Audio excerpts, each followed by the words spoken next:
Welcome to the MarcWes Sports Podcast.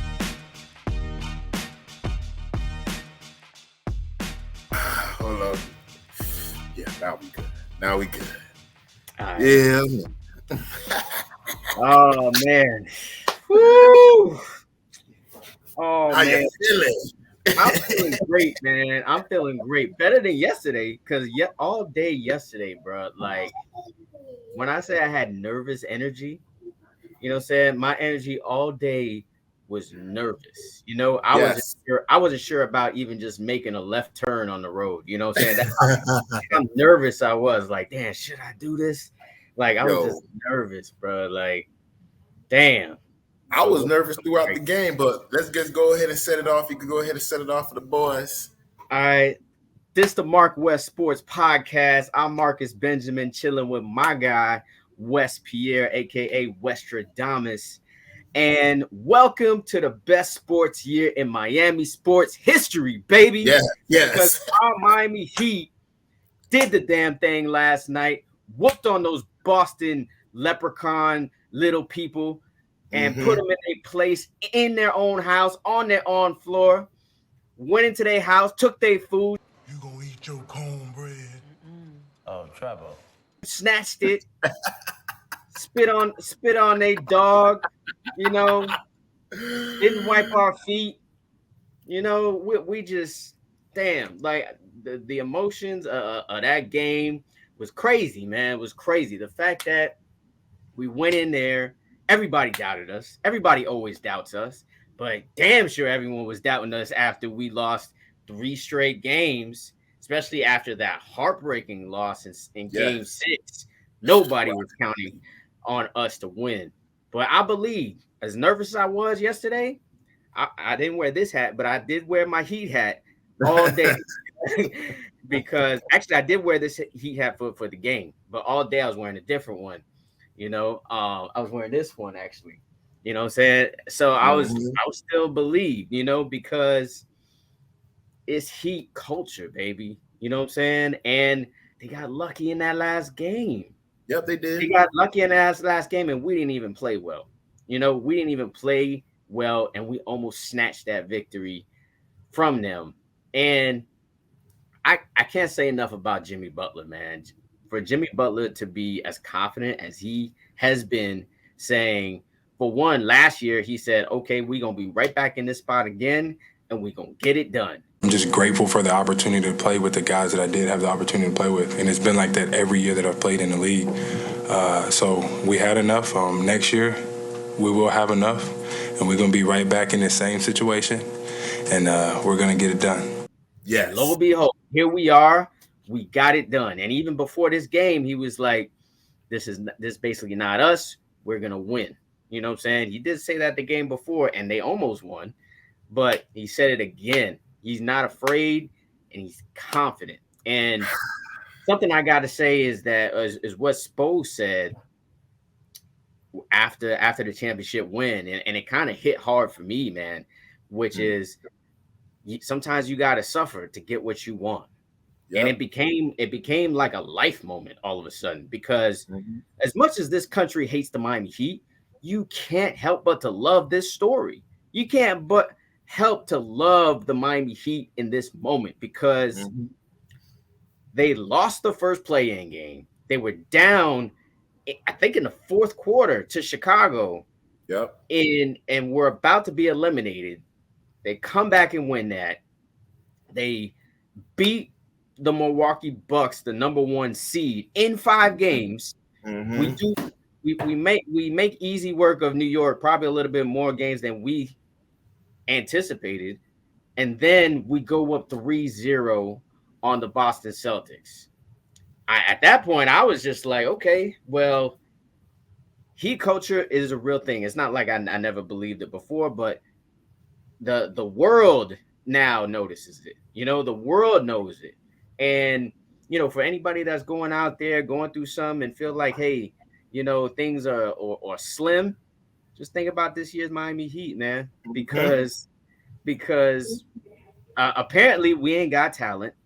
Apparently we got a bunch of undrafted bums on the team that can't play basketball. But that's not the truth. What the real truth is that we got dogs. We got dogs.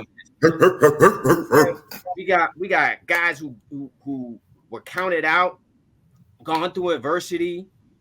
You know, wasn't a draft pick, wasn't a highly touted athlete coming out of college or you know, or wherever, or the G League or whatnot, and look where they are now. Look where they are now. I mean, that's just to set the stage. I'm gonna let you say what you gotta say, my boy.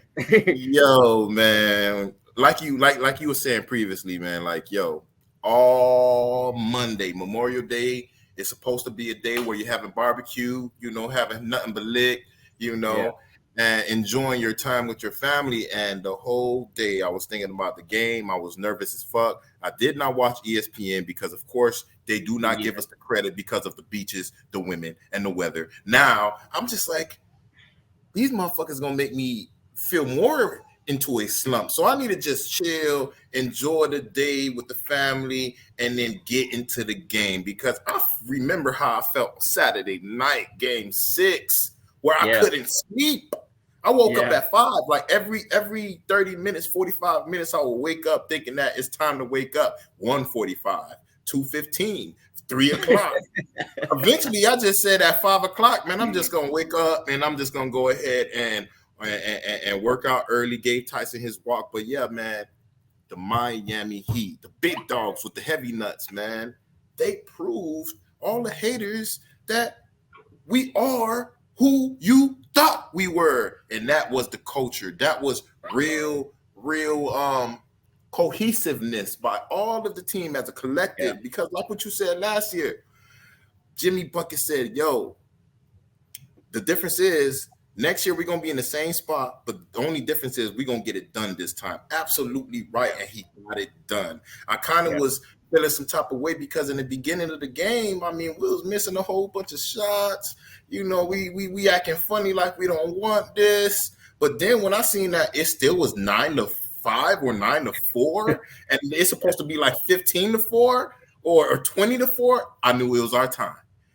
Y'all caught us y'all got us in this mode because we've been playing like this all year. Nobody been giving us a shot. I've been thinking lately, like, was they playing like this all year so people won't talk about us? Were they trying this all year so they can have their backs against the wall and know how it feels? Not one game, not 10 games, not 15, 20, 30 games. All season to get this shit right. So when we make it to the damn playoffs, even we could be up 3-0 and then lose 3 and still get it done. And it was not just Jimmy Buckets. It was not Jim VP. It was the collective. It was the family. It was the kennel, like Adebayo say, the big dog. It was the dogs doing their thing. You feel me? And I knew it was over once he twisted his ankle. When he twisted his ankle, I felt like God, the basketball gods are speaking. Shine upon us. Exactly, because last year, Jimmy Buckets was injured. Hero was injured. Kyle Lowry injured. Everybody and we had Oladipo, he was coming off injury. So we was not even 100% back then. And it was like, oh, yeah, we won, but they didn't say nothing about the injury. So now y'all bitch ass niggas can't say nothing about Tatum and his ankle because Jimmy Buckets, his ankle got injured again that game. You feel me? But they ain't saying nothing about that though today. I don't know if you watched anything today. They ain't saying nothing about how Jimmy's ankle was retwisted too. Like, okay. Yes. How many times this guy gonna twist his ankle? He done twisted his ankle about 3 or 4 times this whole playoffs. And what did he do? He persevered. You know why? Because what he say, I'm gonna ride with my big dogs till the wheels fall off, man. These my day ones, man. You feel me? We know y'all don't like us. We don't care what the narrative say. We don't care if y'all want us to win because even though y'all talk on positive or negative about us, it doesn't matter in this damn building, man. This culture that we got over here, y'all can talk trash on social media, on ESPN. Y'all don't even need to talk to us. Y'all don't need to talk about us. It don't matter because they know the MarcWes Sports Podcast. They know Miami Dolphins. They know the Panthers. Oh, we're going to speak about them too because that's another Cinderella story. But everybody over here are rooting for the home team. You got Mike McDaniels there. You got Ramsey there. You got everybody from the Dolphins over there. Vice versa. You go to the Panthers game. You got UD hitting the drum. You got McDaniels doing the drum. Everybody we know that they hate us, man. We got to make sure that everybody – football team, the whole Hurricanes football team was there too for the last home game. You see, Diddy was there with his little bop, Young Miami. You know what I'm saying? Everybody was in the building, but we didn't get it done at the crib. But it doesn't matter. You know why? Because what is better? What is better to wear this jersey, the black one? Funeral. We took it to Boston, and it was a funeral in Boston because the whole damn crowd quiet. You can hear crickets. You feel me? And you see everybody, all them fans in the end. Robinson was like, "Wait, what yell?" He picked he done pulled the Hulkster. He done pulled Hulk Hogan. Yes, this is what we talking about, man. You feel me? We were playing possum. Y'all don't even trick us. I remember when we did an episode on the MarcWes Sport Podcast, and me, Westradamus, the loyal Heat #1, was like, it's not even worth speaking about them right now. And look at me over here now, over here with the bravado, with the big, heavy, you feel me? That's what I'm talking about. It's Heat Nation to the death of us, man. It's Kings County to the death of us. It's the Tua, the arm of the almighty Tua to the death of us, man. So again, at the end of the day, man, look, it's just loyalty over here. Yeah. We didn't do the podcast about the New York Knicks and the delusional New York Knicks fans. You feel me? Because of course we have a new member to the family. You feel me? With Christian, the producer. So we got to be family orientated, and we got to do this as a team. So we didn't have no podcast for then, but y'all still trash New York. You feel me? Y'all still got them big ass rats, New York. Boston, same shit. Racist ass Boston. I seen the old school clips of Boston how y'all cheat, and here we go. Wes and Marcus was right again about the referees. Now you got referees with burner accounts under investigation. What's going on? You got referees, that same referee, the one under investigation when Jimmy Buckets made that basket. He was the one like this. You feel me? Yes. Get out of here. Kick rocks. I don't care if you don't have no job no more. Go to what? Go to high school because college don't even want your ass. And that's what I got to say right now. I love it, man. I love it, man, because, man, I'm so glad we're on the right side of history, bro. Like, I'm just going to paint the picture of every Heat fan's psyche from Game 6 to the end of Game 7. When that Game 6 was happening, oh, my God, I know everybody was cursing their ass off. Because they cheated. Jimmy Butler, not himself. He was not Jimmy Buckets until the very, very end where he hit some clutch free throws. First to draw the foul and then to hit those free throws. But there was so many moments in that game that just made you want to rip your hair out. And the refs contributed to that game. Some crazy calls. The one with Bam giving them extra time, giving extra points, and then they were given. They said there was no foul, and then it was a foul on Jaylen Brown. I was like, I don't know what was going on in that game. It was crazy. It was like a really bad dream, a bad nightmare. I literally woke up that next day and hoped it was a nightmare. You know what I'm saying? I was like, please tell me that was a nightmare. You know what I'm saying? And then I look at my phone, and then I was like, damn, that shit happened. And I knew. Here's how you can tell, like, we was all shook by it. We didn't text each other at all. You notice that? We didn't text each other at all after Game 6. You know what I'm saying? Because, that silence on that group chat, basically said everything that you needed to know, because we was all hurt, man. And I was just like, wow, this game could go down as one of the worst games in the history of Miami sports.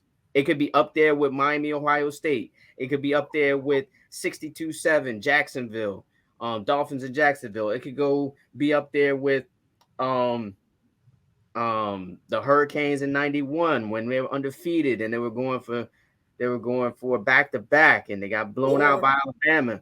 What about before our first ring when Wade got injured? You feel me? And we were supposed to have 2 rings. The first one that first year when Shaq came, got injured, and then the second year we got it. That was like devastating. That when he got injured and broke his ribs, devastating, kid. Devastating. Yeah. And then of course the first year with the big 3 was devastating too. And we didn't win. So, there's countless. I mean, the Panthers, you go on and on. Marlins, you go on and on because, they just haven't been to that point yet. We don't get to the Panthers in a minute, but like to get to this game, I already told you how. Like Sunday, I just kind of blinked out. I was just like, you know what? Let me just vibe out, chill with the family. I went to my sister at barbecue, chilling, vibing. Anybody who asked me about the game, I told them I don't want to talk about it. You know what I'm saying? I do not want to talk about that game because it was that bad of a loss. But I started to gain confidence though, like on Monday. I'm just like, hold up, man, because I saw how confident Spo was, and how confident even I think it was Duncan Robinson or Strew, somebody.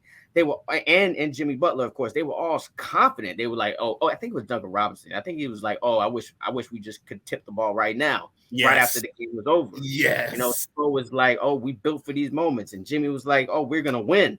I'm just like, I think we could pull this off, And then when I saw the injury, I was like, wow, just like you said, I was like, damn, the basketball gods is really shining on us, right? Yes, and it's everybody to me, if we could just break down the game, everybody to me was like in rhythm. Even though Jimmy Butler was missing some shots, I still felt like they were rhythm shots, I felt like there were shots that, they were right there, like just bouncing off the rim or in and out, you know what I'm saying?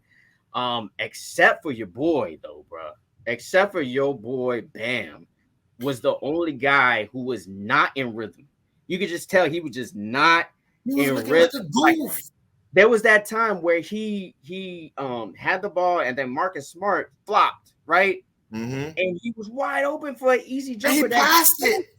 And he passed it. I was just like, yo, something's wrong with Bam right now because he's the only one not knowing what to do, not playing in the rhythm of the game. I thought Lowry played pretty well. I thought Duncan Robinson played pretty well. They weren't doing too much, but when it was their moment, they took advantage of the moment. And I must give a shout out to our boy Caleb Martin. I gotta shout out Caleb Martin. I tweeted this out. I don't know if you saw it, but I said Caleb Martin earned that bag tonight. Yeah. I don't want him to earn that much bag. Don't earn too much. I don't need him earning too much because I need you to stay here, man. Yeah, but I'm just saying, yeah, I know.